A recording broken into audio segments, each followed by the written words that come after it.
Rudy Tooty, howdy doody. We are back and we are hitting the point of this series that you've really been waiting for, which is the technique review. If you're a selfish person, you've been waiting to submit your videos and have me break them down. If you're a selfless person, you're going to watch other people's videos and you're going to enjoy having those broken down.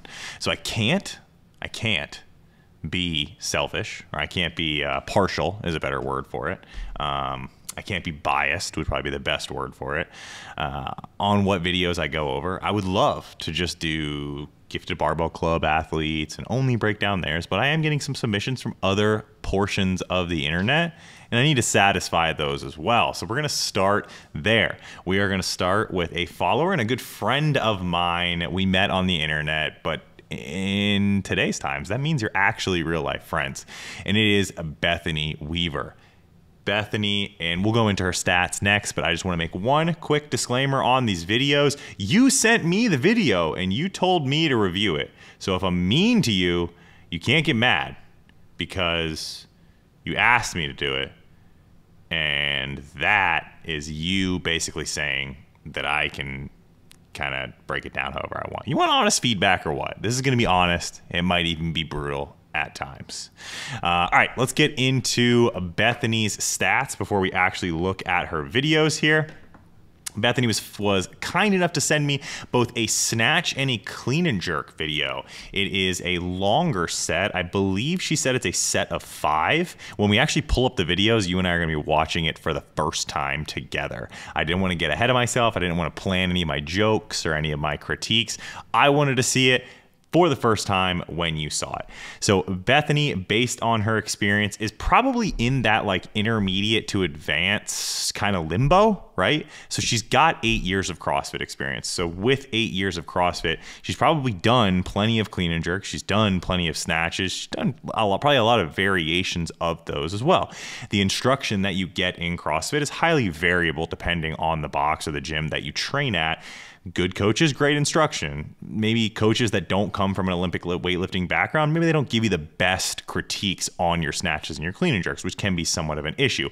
So 8 years of CrossFit experience could go either way. What's more important here and why I decided to throw her into the intermediate category is that she's got 8 months of Olympic specific work at 2 times a week. So we're not really fully diving into that Olympic stuff where like if she was doing, you know, multiple sessions a day, snatching and cleaning every day or 5 times a week, 6 times a week, she may be up in that advanced category, but with 8 months of specific work and only doing it 2 times a week, we're going to keep her in that intermediate category. So she's got a background in sport and lifting.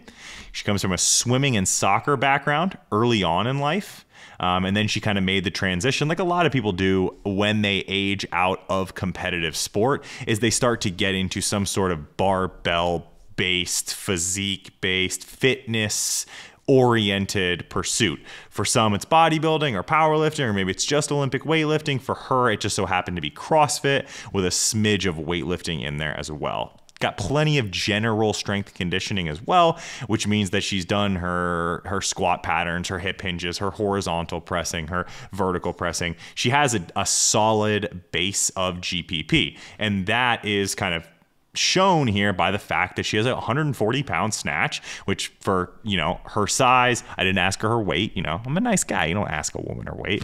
I didn't ask her weight. I don't know how tall she is. I would guess she's probably somewhere around like the 130 to 140 range. I could be way off. She's going to message me and be like, I'm 110. Why would you say I'm that heavy? But I'm going to guess she's like 130, 140. So snatching body weight, very, very impressive for someone who's only been doing it 2 times a week for 8 months.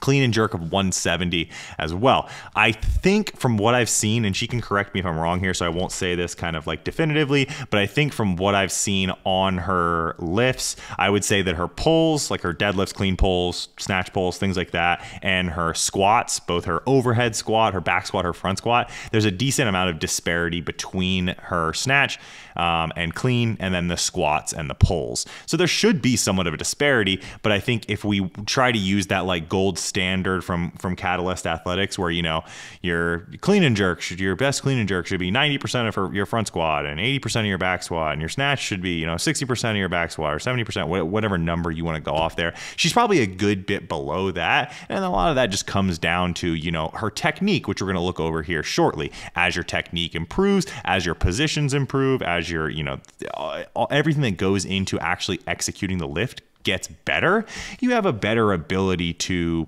exert force at specific times, hold certain positions, and actually put that force, all that strength you got, into the barbell. So we are actually going to start with her snatch video here. I think, again, she said it was a set of 5. Let's start this thing over. I promise I wasn't cheating and watching that. It just happened to be on 7 seconds. All right, we'll do it like we do all of our other videos. We will just let this video run, and then we'll kind of take a look from there. Let's see if I remember. That's fast forward. I don't remember how this thing works. Guys, let's go back over this. This thing that I got right here, it's got like a spin wheel. It's got buttons on it. It's all sorts of cool stuff. I got it just for this, just for you guys. All right, I think this button's play. Nope, that's backwards. All right, this looks like play. All right, now we're just gonna let it play. All right, usually, you know what I say. You guys always know what I say. I say, I'm gonna let it run, and I'm not gonna talk. I'm not gonna say anything. One thing, I just wanna say one thing. I hate this bar. I fucking hate this bar. It's so gaudy and awful to look at. I don't know if this is your bar, Bethany, but I need you to get a new bar, because when you look down and your right hand is grabbing like red and white, and your left hand is grabbing blue and stripes, or and stars rather, I don't like that. I don't like that at all. I understand America, greatest country in the world, all that good stuff, but let's just get one solid colored barbell. Some things that I do see in the background here is a solid colored barbell. I think that's a men's bar though, so I understand.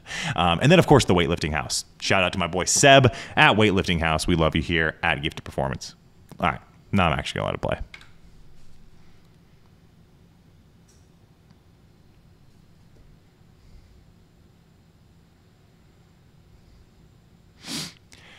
So I wonder if, it looks like we've got 45 kilos here. Can't see if there's any change plates on there, but it looks like we've got 45 kilos. So women's bar, 15 kilos, yellows on the side. Looks like we're going for like a slower set of 5, not cycled or anything like that. Overhead position is really strong. Really, really strong. Her finish is really good.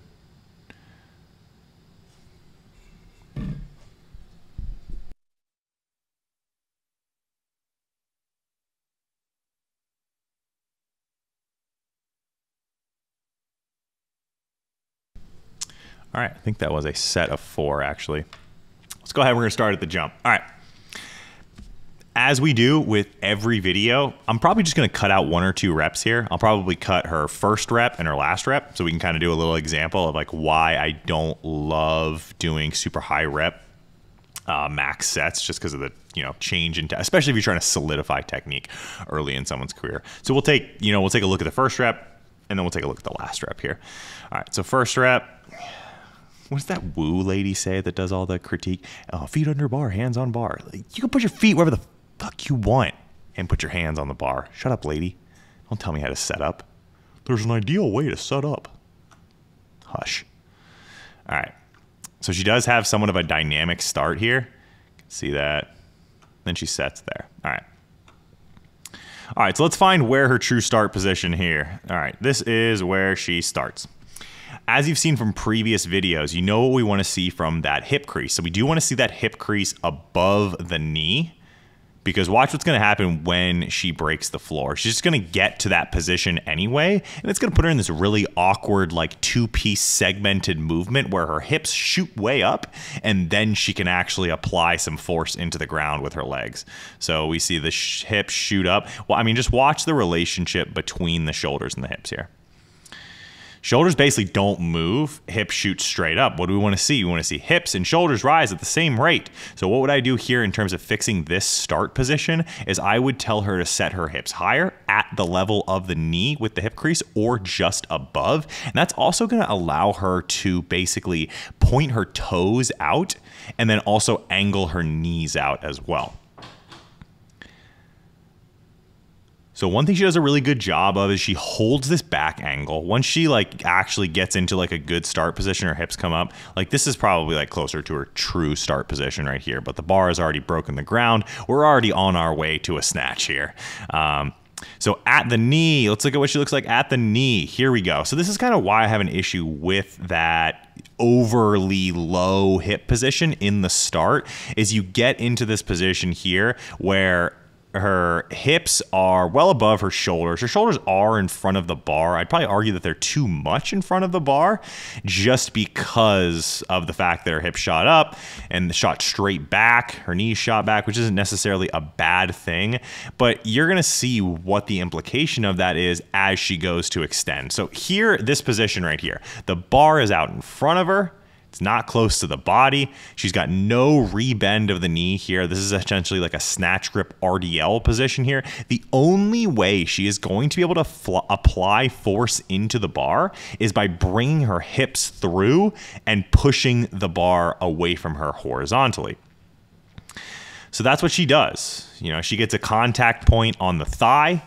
So she's about 3 inches low on her contact point. That's probably a function of her grip width as much as it is anything else in her technique.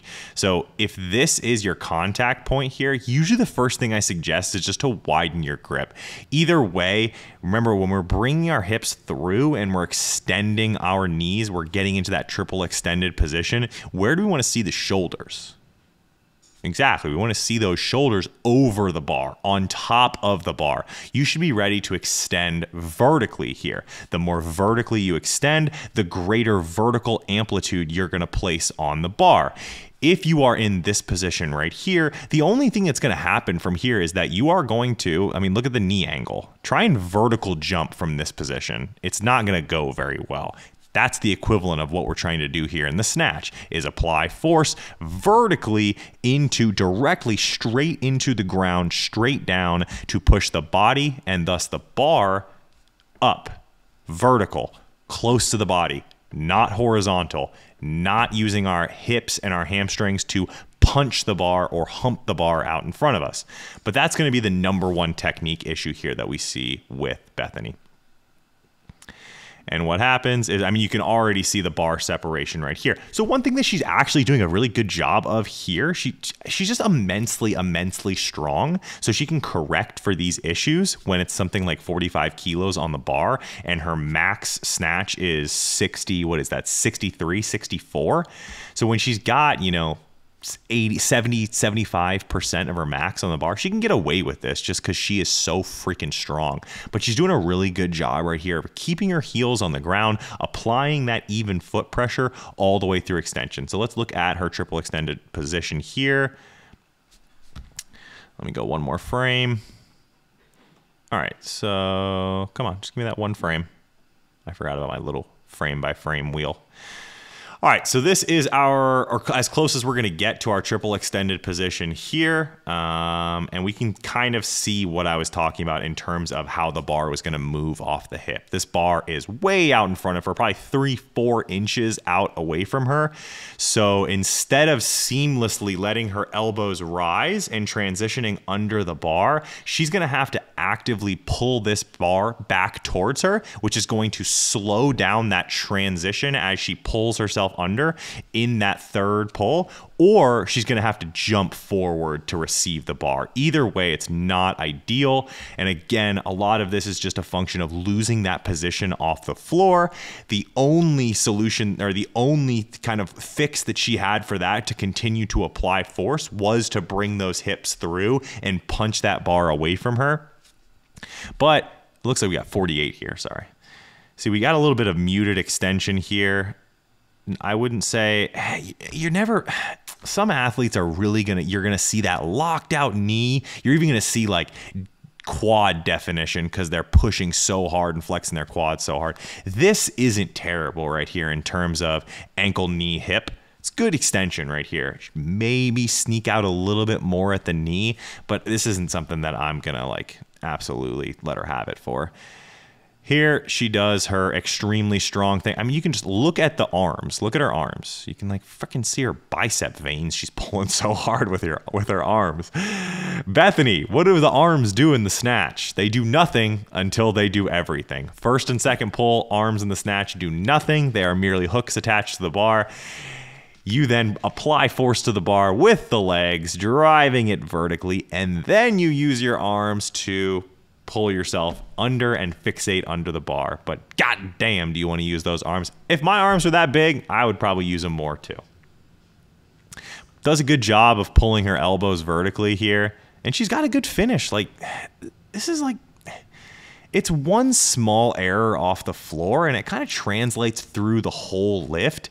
It's akin to like a golf shot. It's like when you're lining up to drive off the tee, and you have, you know, a 3% or a 3-degree angle difference, or you're 3 degrees off in your angle on your drive, the end result at the like where the ball lands is massive. It's only 3%, but when you give that ball all that time and that air time to translate and move with that 3% air, it really hooks it. So that's kind of what it is here. But overall, this isn't a bad rep. Like, she does a really good job of pulling her elbows vertically. She doesn't do the thing where she pulls her elbows back.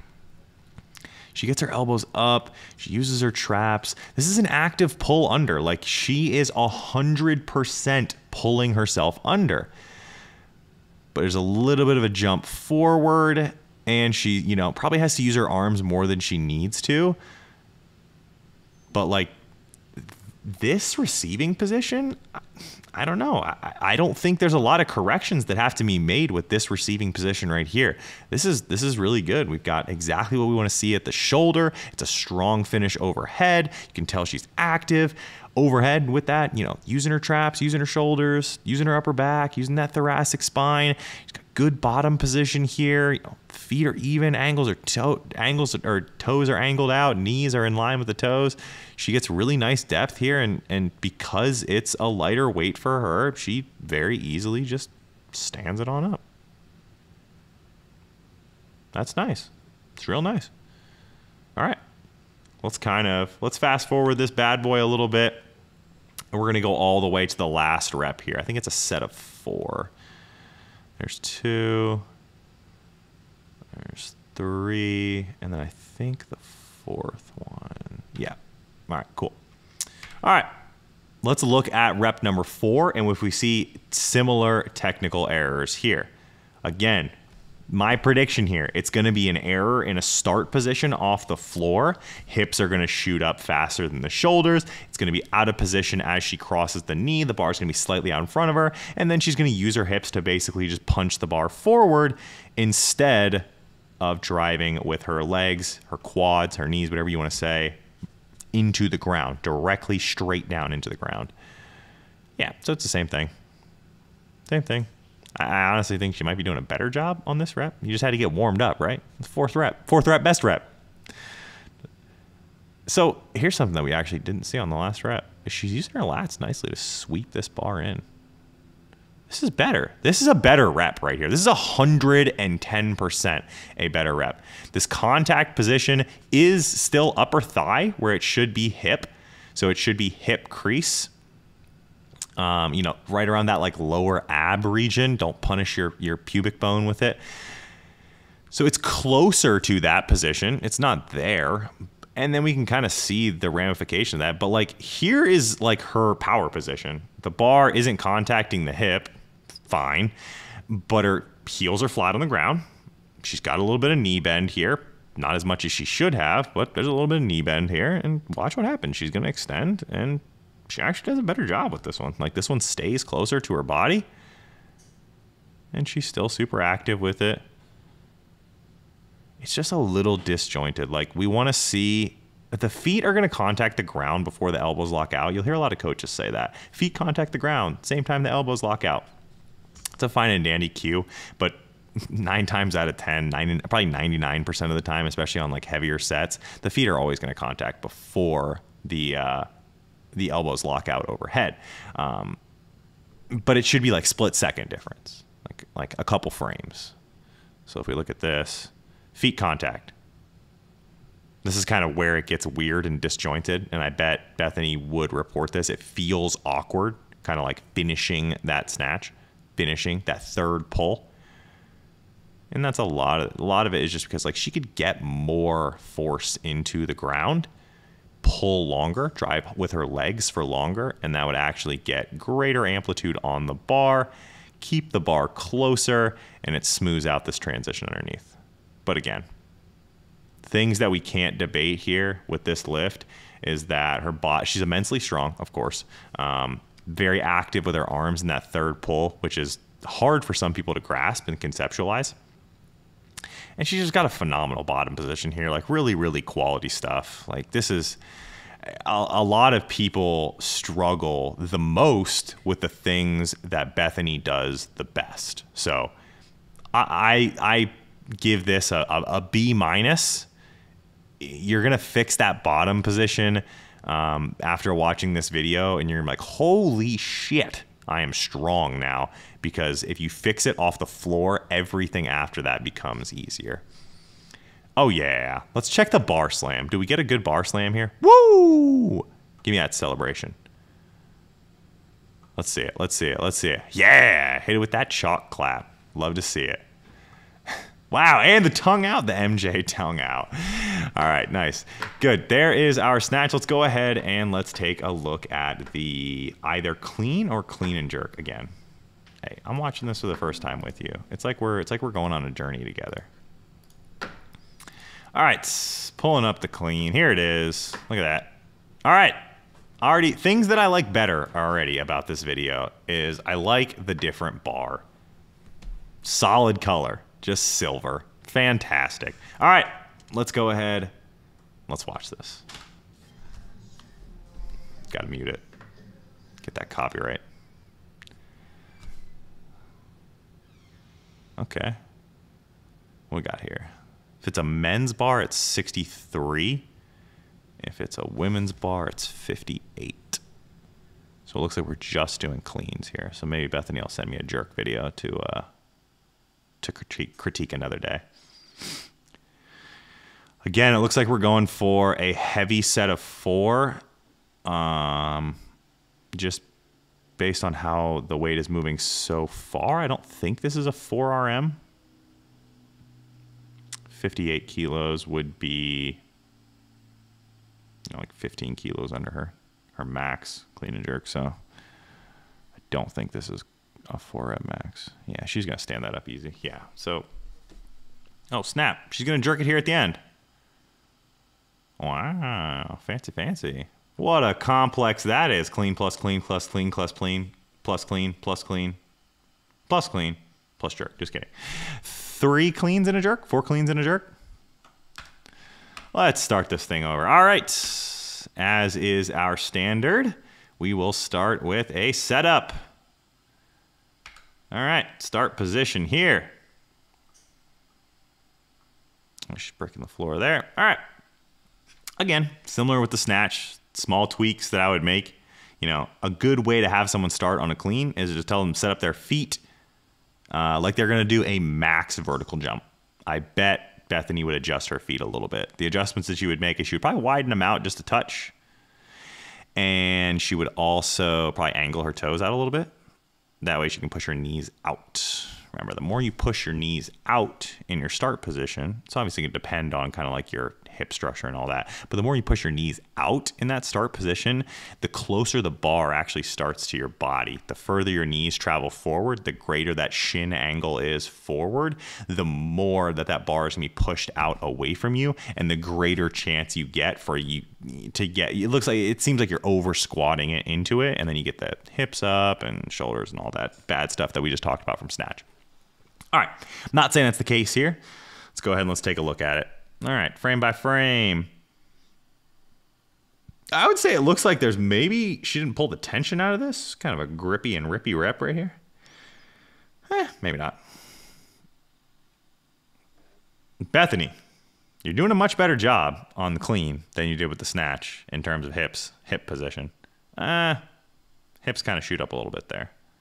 It's not terrible though. See this position right here. We still want to see a little bit of knee bend right here. Don't want those knees to push all the way back. We want them to push back far enough that we can clear the knee and we're not, you know, at the gym when you hear someone like do a clean and they're pulling it off the ground and it's like bonk. And it's just the sound of the bar hitting their patella. Ugh, gross. But we do want to clear enough room for the bar to move, but not so much that your knees basically shoot straight back and you lose that tension through your quads in that position, which is what's happening here. And again, we're going to see something similar to what we saw in the snatch where this becomes an RDL. All of that tension has shifted back to the posterior chain, and this is going to be a hip extension into the bar. Yeah, so this position right here, contact position, when the bar contacts your thighs, you should have knee bend akin or similar to what you would see in your jerk. What are we trying to do in the jerk? I am trying to apply force vertically into the bar. Same thing with the clean. Same thing with the snatch. Power position, knee angle for the snatch and the clean and jerk should look like the bottom of the dip in the jerk. It does not here. That's okay. It can be fixed, but it's something to look at. What else do we want to see in this power position? We want to see that the shoulders are on top of the bar. They are way in front of the bar. Hips are about to come through with aggression. This is about to be a serious hip thrust, humpy with no jumpy clean and jerk right here. Clean, I should say. What's going to happen? Yep. Okay. All right. Maybe I was premature. This is closer to her power position here, I would say. This frame. So this frame right here, she's doing a better job. Shoulders are still in front of the bar. They should be back. There should be a little bit more knee bend. But things that I like in this position right here are that her heels are on the ground.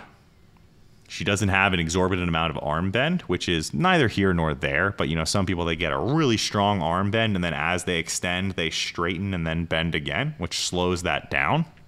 She's not going to do that.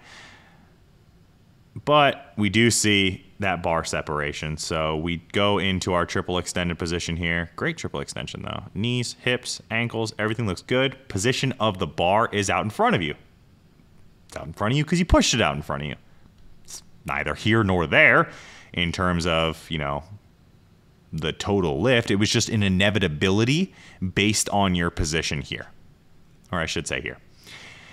Once I saw that you got to this position right here as you cross the knee, pushing the bar out away from you using too much hamstrings and glutes, not dynamically stabilizing the triple extension with the hamstrings and glutes, and more so initiating it with the hamstrings and glutes, I knew it was going to happen. You were going to take this thing and you were going to push it out away from you. But again, because you are so strong and you can use your arms so easily here, small jump forward to meet the bar, but you just pull it back into position. And this is a power clean. You're a monster. Power clean. Easy peasy. But this is a much, much easier lift if you have a greater degree of knee bend here, and your shoulders are either over or behind the bar. Over the bar, they're going to drive the bar vertically. Behind the bar, that like throw the shoulders back that you see some elite lifters do, that actually directs the bar up and back in somewhat of like a J shape into the front rack position, which is very nice. It makes it very, very easy. But again, if we look at elbow position in her third pull, she pulls her elbows vertically, gets them nice and high, secures the bar. Is there bar separation? Oh, if there is, I sure as shit can't see it. That is nice and clean right there. Nice clean reception of the bar. She's going to ride that down. She is immensely strong, and she's going to stand that right up. Cool beans. Good lift right there. Small corrections, very similar to the clean, or to the snatch rather. Let's go ahead and let's fast forward through this until we get to this last rep. I do want to watch this clean and jerk. I suspect the clean is going to be about the same. but I do want to take a look at the jerk, see if there are any corrections to be made there. All right. We can go through the clean pretty quick. I think the errors are going to be the same, and the things that you do well are going to be the same.